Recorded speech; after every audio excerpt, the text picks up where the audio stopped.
से अपने बिने बल बोलिए श्री सीताराम जी महाराज की जय, श्री हिम्मतदास जी महाराज की जय, सब संत भगवान की जय। जय जय सीताराम। जिनकी कथा हम आप लोग स्मरण करने जा रहे हैं, ये भी केवल कीर्तन करते थे और उन कीर्तन के प्रभाव से उनके जीवन में क्या क्या घटनाएं घटी, ये हम आप लोग श्रवण करें। पन्ना राज्य में एक गांव है जिसका नाम है वराइस, आज भी है। और वहाँ मिश्र परिवार में बहुत बड़ा परिवार है और बड़े लोग हैं। तो उस मिश्र परिवार में एक हिम्मतदास जी महाराज, ये भी मिश्र थे। इनकी जो पत्नी थी वो बड़ी ही दयावान थी, बड़ी परम भक्ता थी और भगवान की सेवा करती थी। उसका नाम था सुशीला। उनका एक पुत्र भी था जिसका नाम था दयाराम, और वह श्रीमद् भागवत की कथा कहा करते थे, मानी विद्वान थे। केवल इतना ही परिवार था, पति पत्नी और उनका पुत्र।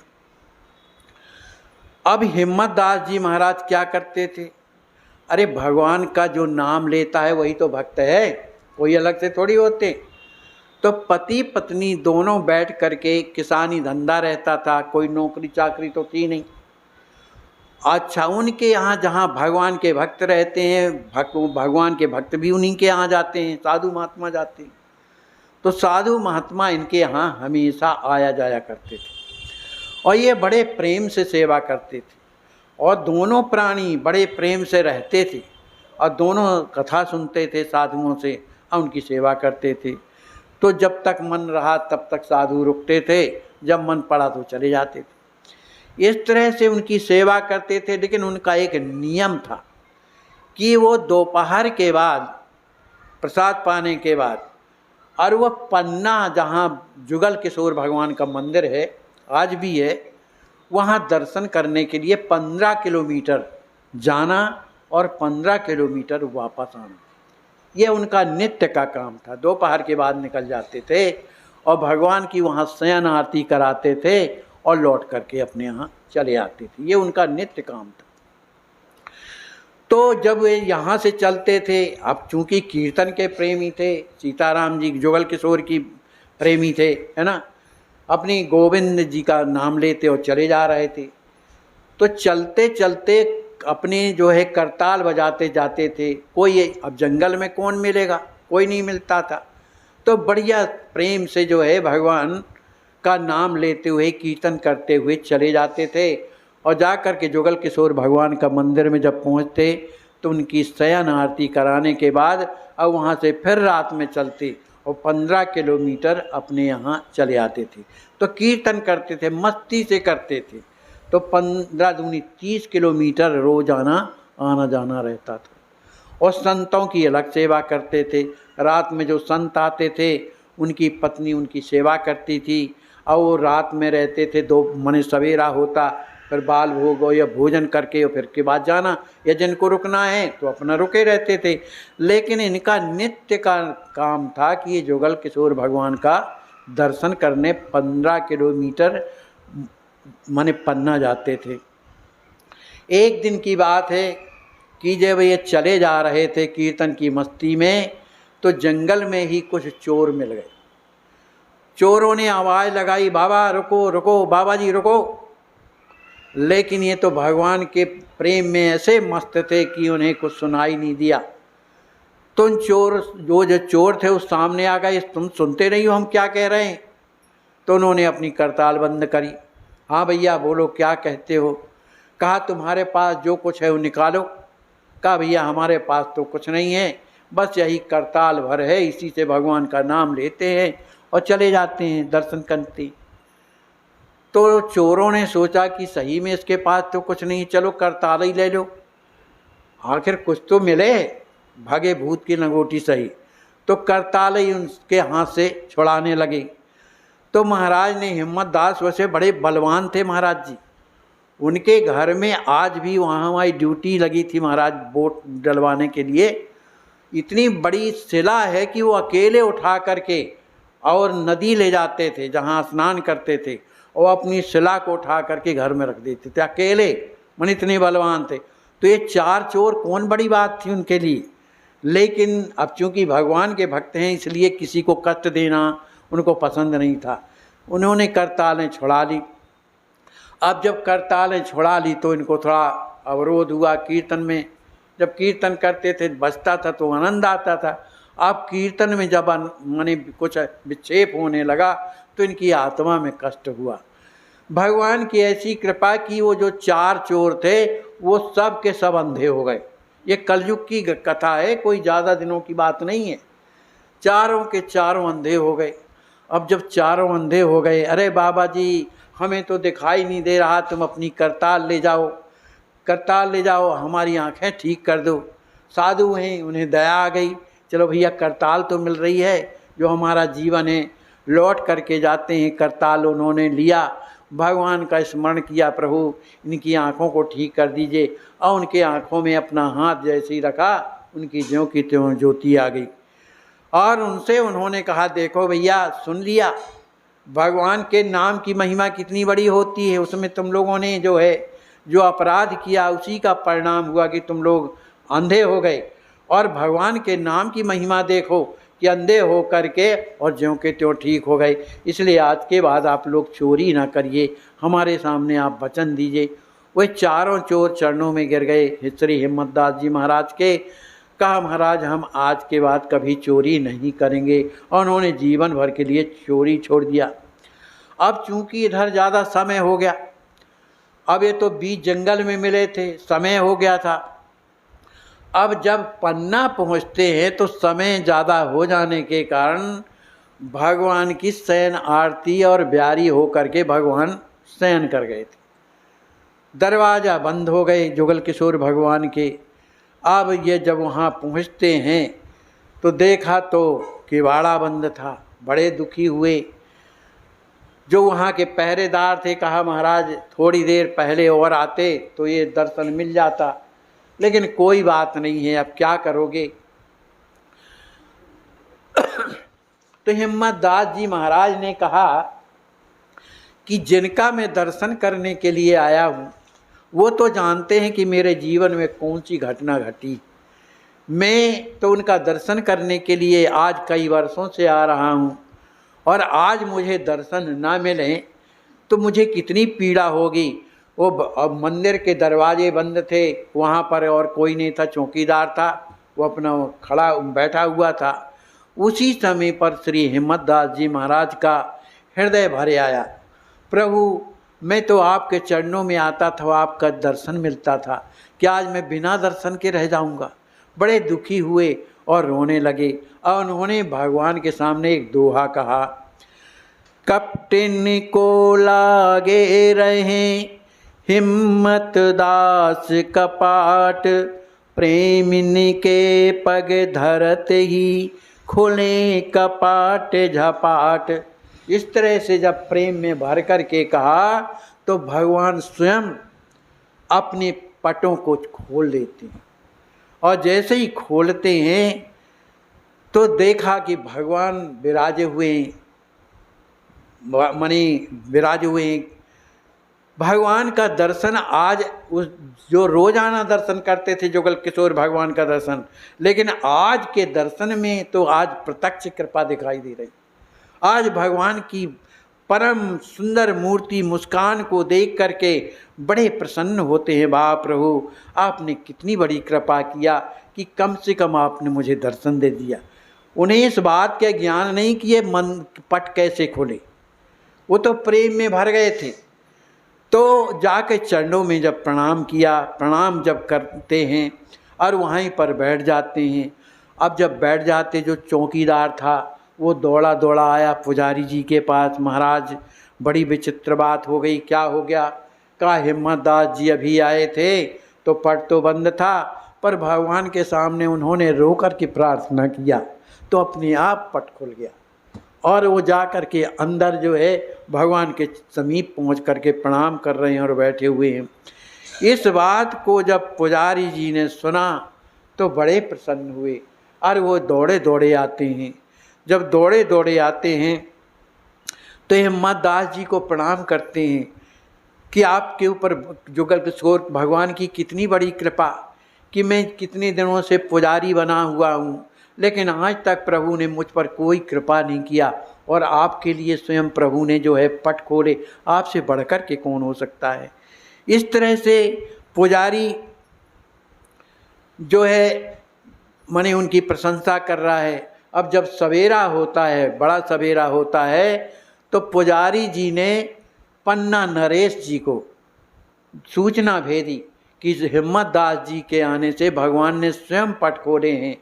ऐसा जब पन्ना महाराज ने सुना तो पन्ना महाराज दौड़ते हुए आते हैं और हिम्मत दास जी को प्रणाम करते हैं। ब्राह्मण थे लेकिन पन्ना महाराज ठाकुर थे, उनके चरणों में प्रणाम करते हैं और प्रणाम करने के बाद कहने लगे कि भैया एक काम करो कि अब आप जो है रोज़ाना बरात मत जाया करो।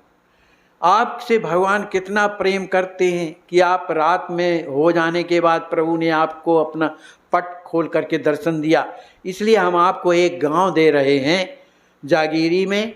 उस गांव वो आपका है और यहाँ ही हम आपकी पूरी व्यवस्था किए देते हैं। आप यहाँ ही रहिए, भजन करिए, रोज़ाना जुगल किशोर की सेवा करिए।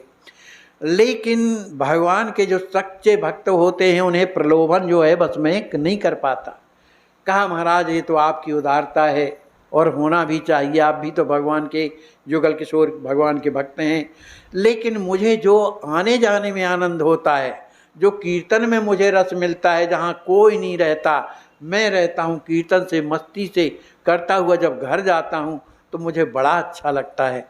इसलिए आपकी आज्ञा को मैं नहीं मान पा रहा हूँ, मुझे क्षमा करो।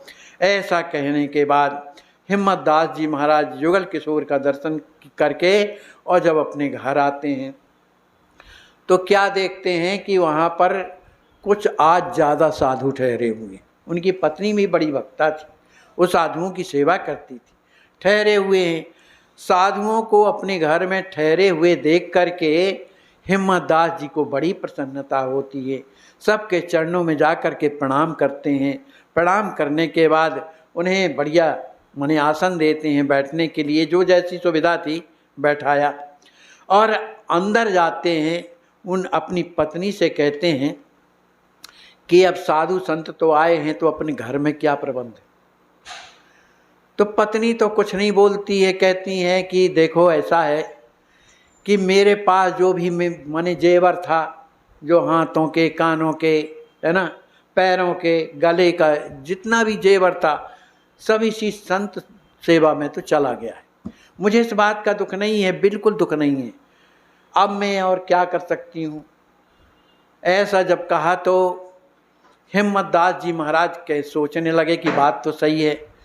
तो वो बनिया के यहाँ जाते हैं, उसका नाम था पनवेश्वरी बनिया।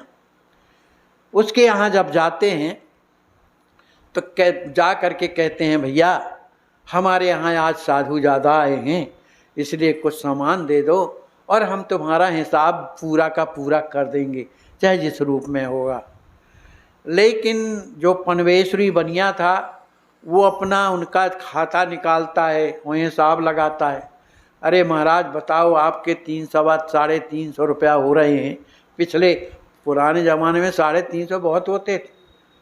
इतना हिसाब हो रहा है और आगे का आप मांग रहे हो, ये मेरे बस की बात नहीं है महाराज, मैं नहीं दे सकता हूँ। आप ये उधार चुकाइए और पुनः ले जाइए। बेचारे लौट करके आते हैं। जब लौट करके आते हैं तो उदास हो करके बैठ जाते हैं। उनकी पत्नी कहती है क्या हुआ। कहा वो बनिया उधार नहीं दे रहा है। तो उनके पास, उनकी पत्नी के पास केवल नाक की एक नथ थी, जो नथ इधर हिलती रहती वो थी। उन्होंने उसी को उतार करके दे दिया। कहा आप जाओ इसको गिरवी रख दीजिए और भोजन का सामान ले आई, संतों की सेवा हो जाए, फिर अपने पास जब होगा तो उठेगा, नहीं उठेगा तो नहीं उठेगा। वो ले जा करके उन्होंने माने एक दूसरे के यहाँ नहीं कि पनवेश्वरी यहाँ के यहाँ उन्होंने गिरवी रखी और गिरवी रखी। कहा भैया पिछला हिसाब तो हम तुम्हें नहीं दे सकते अभी, लेकिन इस गिरवी रखने में जितना जो कुछ भी आवे साधु सेवा का इतना सामान दे दो कि साधुओं की सेवा हो जाए। तो पनवेश्वरी बनिया ने उस नथ को गिरवी रखने के कारण उसने उतना ही सामान दिया जिसमें साधु सेवा हो जाए। इधर साधु सेवा हुई, रात्रि में भी साधु रुके रहे, रात्रि में बढ़िया ब्यारी प्रसाद करवाया। अब जब बड़ा सवेरा होता है तो संतों ने भी अपना जो है जाने के लिए कहा। वो तो 4 बजे उठ करके नहा धो लेते थे साधु संत, हिम्मतदास जी महाराज भी। तो सब जब पूजा वगैरह से जब निवृत्त हुए तो साधुओं ने आज्ञा मांगी कि अब हमें जाने दीजिए, हमें आगे चलना है। उन्होंने रोका, प्रार्थना किया, लेकिन साधु रुके नहीं, वो जो चले गए। अब चले जब जाते हैं तो कहते हैं कि उस दिन साधुओं के सेवा में लगे रहने के कारण हिम्मतदास जी उस दिन स्नान नहीं कर पाए रहे, क्योंकि सेवा में लगे थे, नहीं कर पाए रहे। तो वो कहने लगे कि तुम एक काम करो, जब तक भगवान का जो ये स्थान है इसको लीप पोत दो, जब तक मैं स्नान कराऊं, फिर इसके बाद में आता हूँ। तो यहाँ हिम्मतदास जी स्नान करने जब चले गए तो दूसरे हिम्मतदास जी महाराज वो पहुँचे पनवेश्वरी बनिया के यहाँ दूसरे, और उन्होंने कहा भैया तुम अपना हिसाब बताओ कितना क्या है। तो हिसाब बताया और नथ को भी उन्होंने उठाया। कहा महाराज आपके पास इतनी जल्दी पैसा कहाँ से आ गया, एक रात नहीं गुजर पाई और आप इतना पैसा ले आए।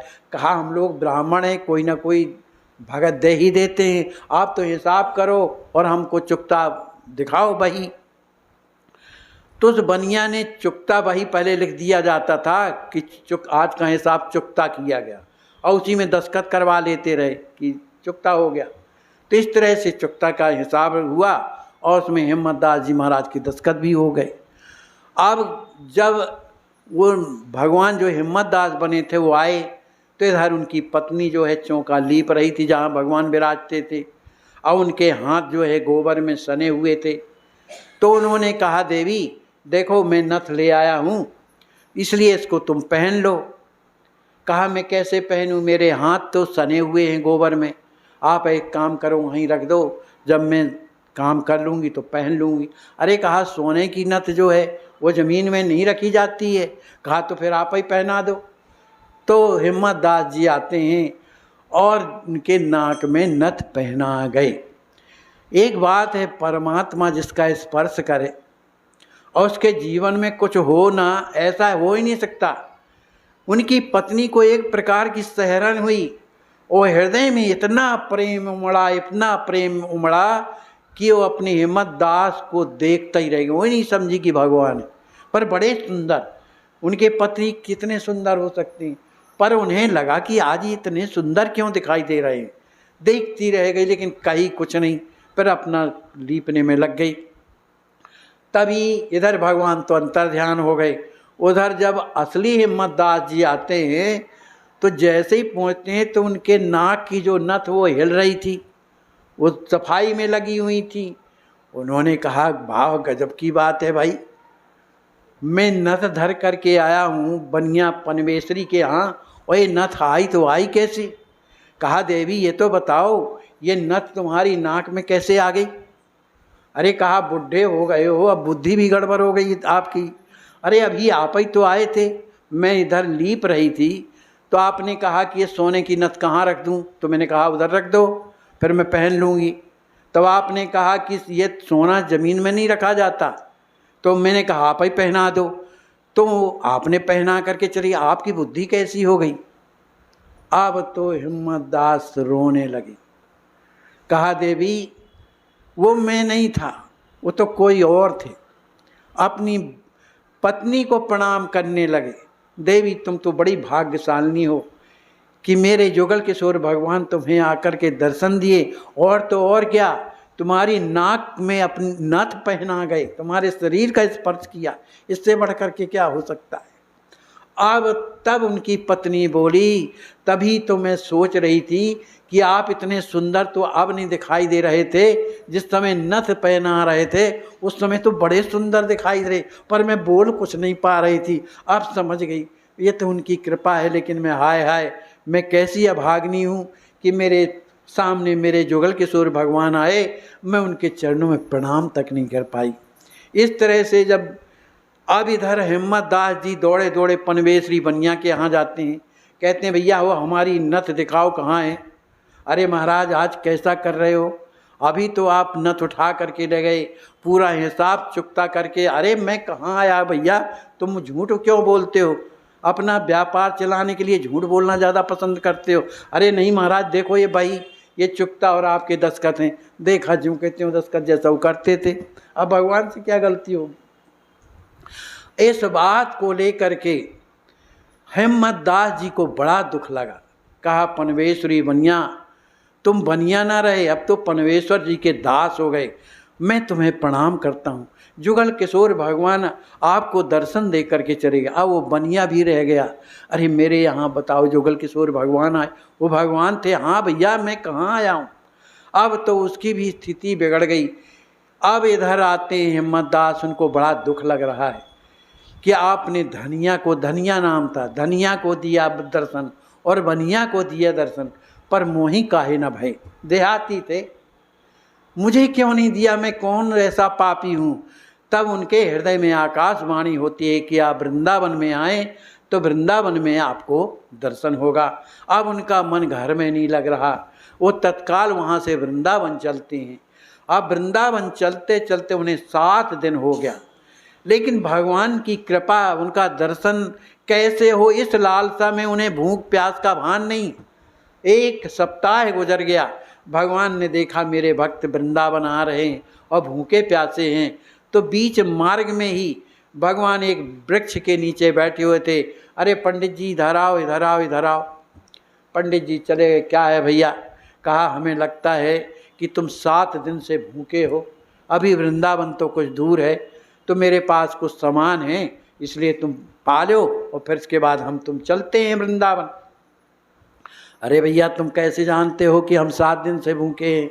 कहा ब्राह्मण की शक्ल दिखाई देती है पंडित जी, हम जान जाते हैं कि कितने दिन।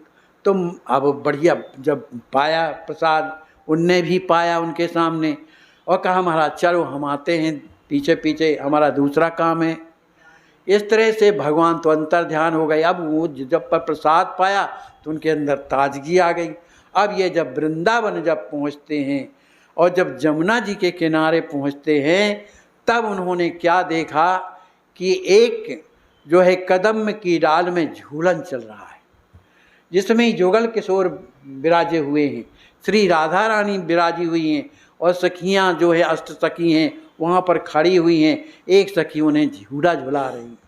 उसी समय पर राधा रानी इन्हें इशारा करती हैं, आओ बाबा इधर आओ इधर आओ। तो ये पहुँचते हैं, वहाँ बैठ जाते हैं और कहा हमें झूला झुलाओ। तब ये झूला झुलाते हैं। तो ये झूला क्या झूला में झूला झुलाते तो होश तो था नहीं, मन प्रेम में इतना बह गया था कि इन्हें अपने शरीर का होश नहीं रहा। झूला झुलाते थे फिर रह जाते थे। इस तरह से दर्शन भगवान ने उनको दिया। दर्शन देने के बाद जब वो दृश्य जब अदृश्य में परिवर्तित हो गया, तब इन्हें बड़ी पीड़ा हुई और इनके हृदय में भी किसी ने कहा कि अब तुम अपने घर जाओ और घर में वहाँ रह करके मेरा भजन करो। वो हिम्मत दास जी महाराज वृंदावन से अपने बराज आते हैं और बराज में दोनों अपनी पत्नी को बताया कि आप पर कृपा हुई, बनिया पर कृपा हुई, पर भगवान ने मुझ पर भर कृपा कर दिया, ये तो बड़ी कृपा है। तो दोनों लोग कीर्तन करते थे। इस कीर्तन का कितना बड़ा महत्व है। कीर्तन सो प्रभु आसु प्रसन्ना। भगवान को यदि प्रसन्न करना है, आसु माने जल्दी जल्दी प्रसन्न करना है, तो कीर्तन से प्रसन्न होते हैं। इसलिए सीताराम नाम महाराज का कीर्तन करना चाहिए, बड़े प्रेम से करना चाहिए। जो करते हैं उनके जीवन में कोई बलाय नहीं रह जाती। भगवान इतना सुंदर रास्ता बना देते हैं कि उसका हर काम बनता जाता है, अंत में वो भगवान के धाम को जाता है। बोलिए श्री हिम्मतदास जी महाराज की जय, श्री सीताराम जी महाराज की जय। जय जय सीताराम सीताराम सीताराम सीताराम जय सीताराम सीताराम सीताराम सीताराम जय सीताराम। आप यह जो दृश्य देख रहे हैं, ऐसे आज भी हजारों लाचार वृद्ध अस्वस्थ हालात में पड़े हुए तड़पते ईश्वर अल्लाह से मना रहे हैं कि अब मैं जीना नहीं चाहता, सहा नहीं जाता, मुझे ले चलो। आइए, अगर आपके दिल में ऐसों के प्रति दर्द है तो ट्रस्ट के साथ मिलकर अपने अवकाश प्राप्त समय का दान देकर अपनी बौद्धिक योग्यता का, अपने धन का सच्चा सदुपयोग करके इनका दर्द मिटाएं और उस परम पिता परमेश्वर अल्लाह गॉड का प्यार प्राप्त करें। जिंदगी व संपत्ति तो एक दिन हमें छोड़ना ही है, तो क्यों ना हम अपने हाथ से ही उसका इन दुखियों की सेवा में सदुपयोग कर महान पुण्य के भागीदार बने।